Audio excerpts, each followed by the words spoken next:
Hello YouTube friends, welcome to AM Soaps. Today we will be making a soap with this fragrance oil. It's called Twigs and Berries and it is from Candora Soap Supplies. I have these pink sphere embeds that I've made with fresh batter. I just rolled it into spheres. And these embeds are melt and pour and they will go on top of the soap. Also in the loaf is my heart signature, and I have green and a bit of pink to put in for my signature heart embed. I will be using the Wilton 2A piping tip and titanium dioxide.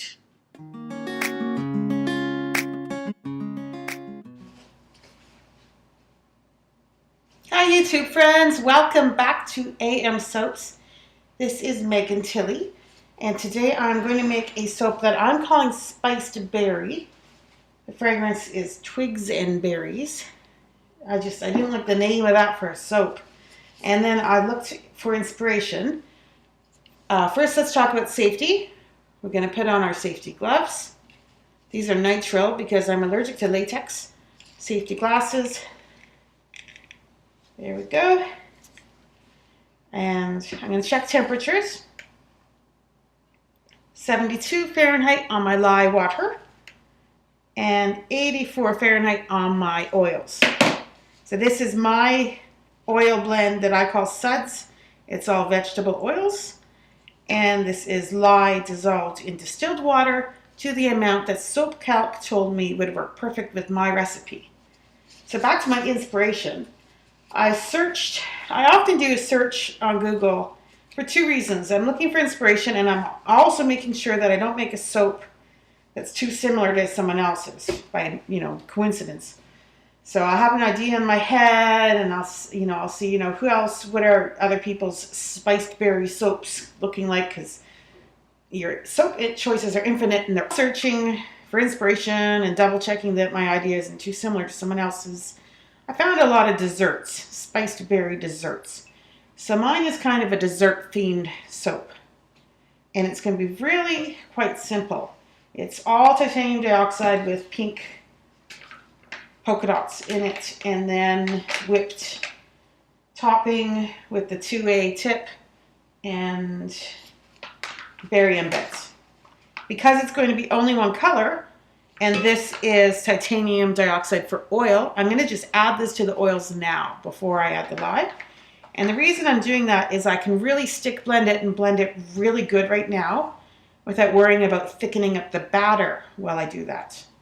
Titanium dioxide for me is one that you really need to stick blend it a lot.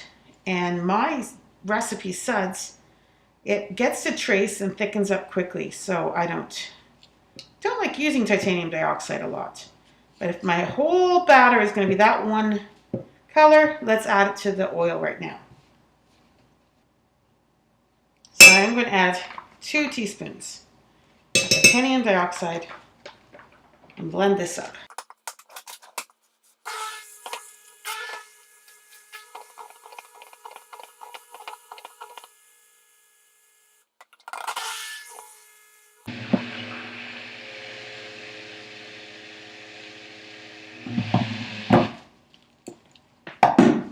All right, so now we are ready to add our lye water.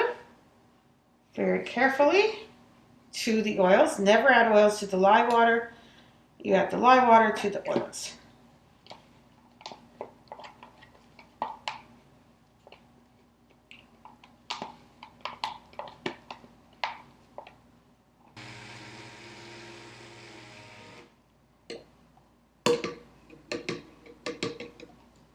So see, this leaves marks on the surface. So we're at trace. It's a bit like a pudding. Adding the titanium dioxide to the oils took away when I usually add the lye water and you see the mixing, you can see it by color when it's fully mixing. Kind of lost that advantage by adding the titanium dioxide first.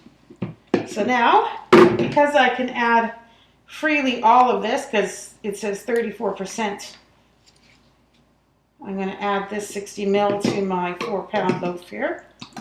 Just add it all. Looks like a lot of fragrance, but this is a lot of soap batter too. Great. It decelerated. Made my batter easier to work with, so that's quite nice. Pouring right from my Pyrex container here.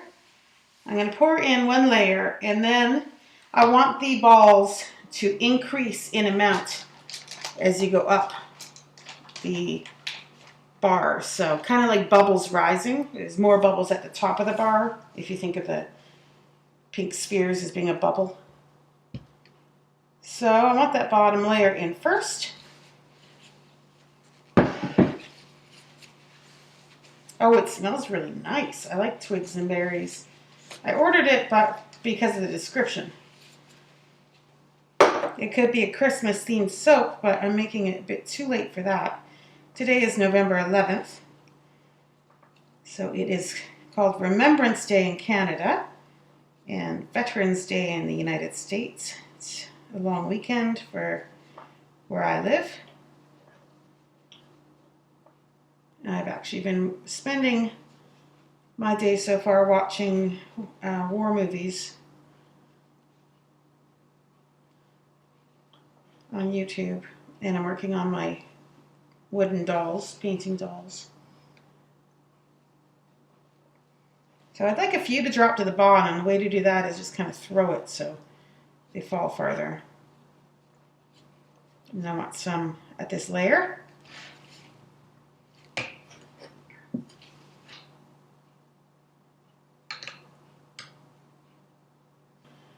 I'm going to increase in amount here.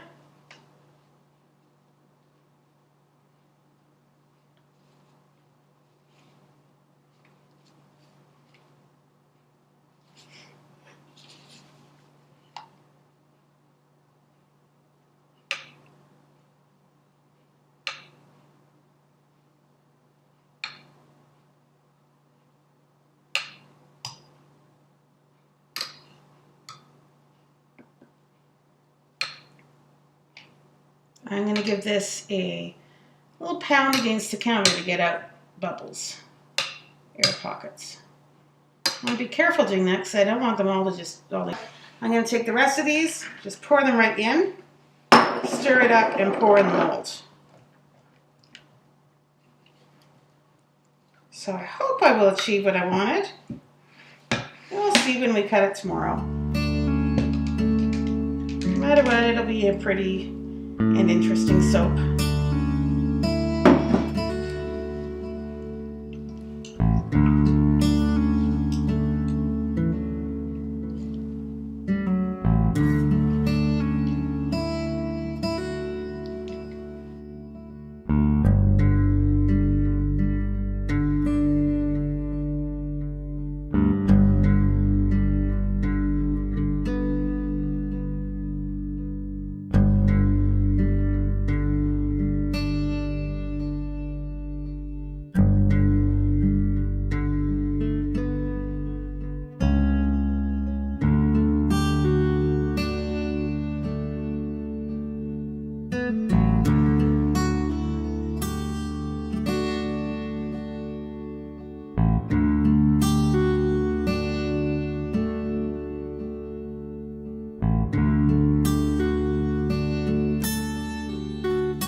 Hi everyone, I am back now to cut my spiced berry soap.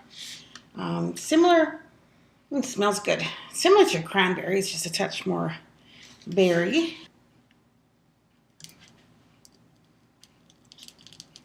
Okay, so let's look at these. This is exactly what I wanted. I wanted more pink berry. This is to make you think of berries. The theme is a dessert theme. Cut that one off there. There you go. So it is a dessert themed soap. The top is meant to look like whipped cream with the berries, and the body is meant to make you think of it looks like a fruit cake kind of look.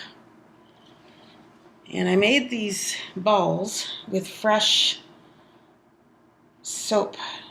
I had made the soap the day before and just rolled it in my hands into spheres.